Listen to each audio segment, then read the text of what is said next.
La chapelle protestante de Verbier est très facile à trouver puisqu'elle se situe juste en dessous de la grande église catholique de Verbier, dont le clocher est repérable de loin.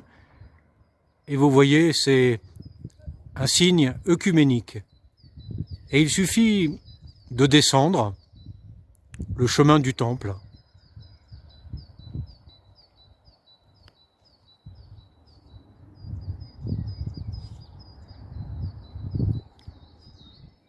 On descend donc le chemin du temple et déjà on aperçoit la chapelle sur la gauche. Et bonne nouvelle, il y a un parking devant la chapelle, en tout cas au moins quelques places.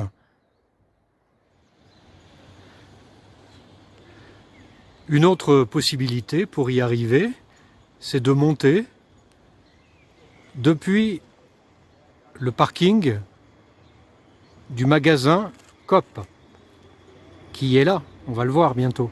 Le voilà. Et voilà donc un peu plus bas, le magasin Coop de Verbier. Eh bien, depuis le magasin, vous pouvez monter aussi vers la chapelle. La chapelle est là, au milieu des chalets. Eh bien, je vous propose d'entrer maintenant.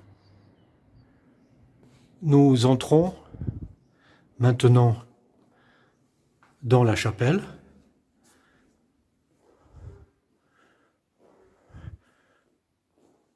Avec ces beaux vitraux qui ont été installés là en 1959. La chapelle, elle, a été construite en 1954.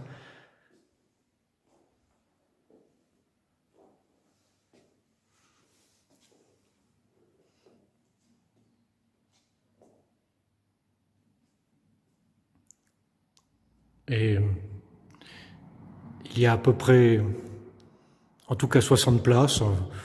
On peut même asseoir 80 personnes. En 1938, déjà, des protestants, des familles protestantes en vacances à Verbier pendant l'été, se retrouvaient pour célébrer le culte dehors, sous les mélèzes.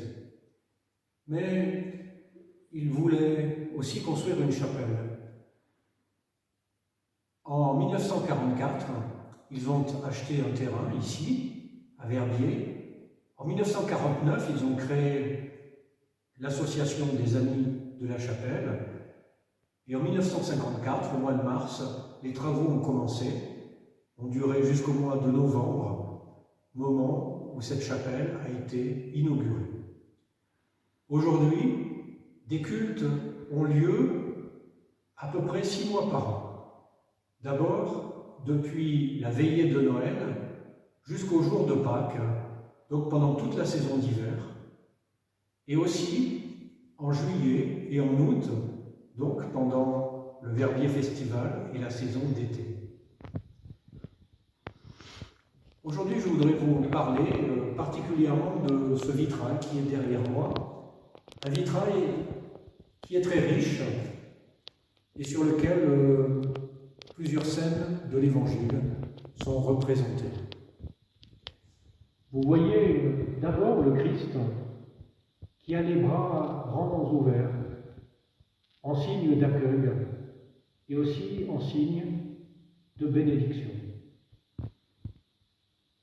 On ne voit pas son visage, mais il est comme couronné de rouge. Et ce rouge, c'est la couleur du temps de l'Église, c'est aussi la couleur de la Pentecôte. Et en effet, juste au-dessus de lui, il y a une colombe qui rappelle le don de l'Esprit. Et vous voyez que cet Esprit rayonne très largement sur tous. Cet Esprit est aussi là pour nous. Tout en bas, de couleur verte, on voit un serpent. Et juste au-dessus, il y a des couleurs violettes. Le serpent représente le mal et ce violet représente la mort.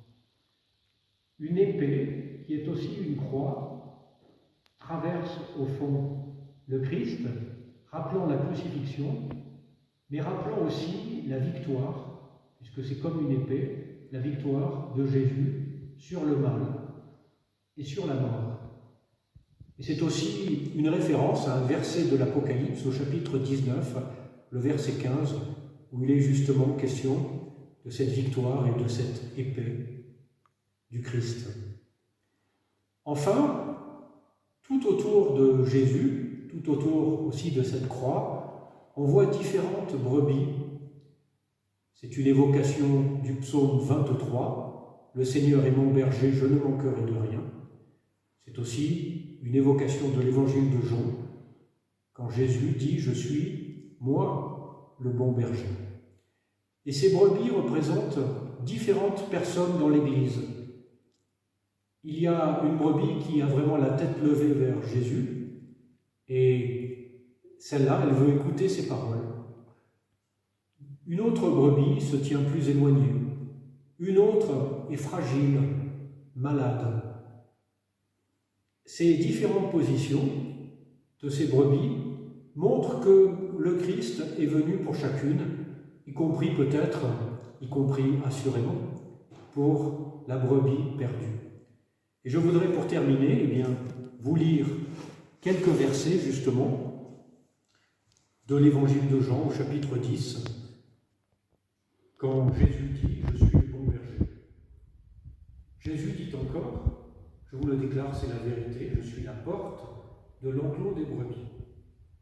Je suis le bon berger donne sa vie pour ses brebis.